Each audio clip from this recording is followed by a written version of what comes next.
আসসালামু আলাইকুম এভরিওয়ান, সবাই কেমন আছেন? আশা করি সবাই ভালো আছেন। আলহামদুলিল্লাহ আমিও ভালো আছি। তো আমার ভয়েসটা একটু অন্যরকম লাগতে পারে, আমার একটু ঠান্ডা লেগেছে আসলে। তো যাই হোক, আজকে আমি বেগুন ভর্তার রেসিপি শেয়ার করবো আপনাদের সাথে।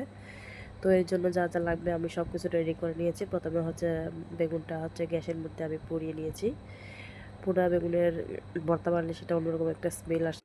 তো এই জন্য আমি বেগুনটা পুড়িয়ে নিয়েছি। আর হচ্ছে যে ধনিয়া পাতা, পেঁয়াজ, মরিচগুলো একটু ভালোভাবে পুড়িয়ে নিয়েছি, যাতে খেতে আর একটু বেশি ভালো লাগে।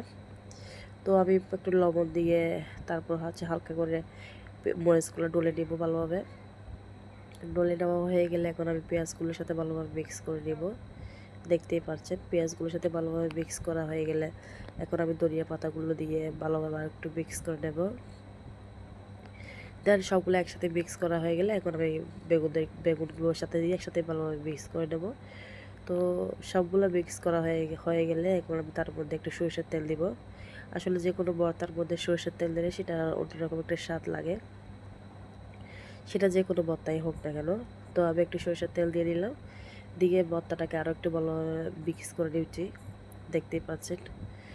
তো আসলে যারা ভর্তা পছন্দ করে তাদের জন্য যে কোনো ভর্তা দিয়ে অনায়াসে 2-3 প্লেট ভাত খাওয়া হয়ে যায়। তো আমারও খুবই পছন্দ ভর্তা। এদিকে আমার ছেলেও নিয়ে নিয়ে খাচ্ছে।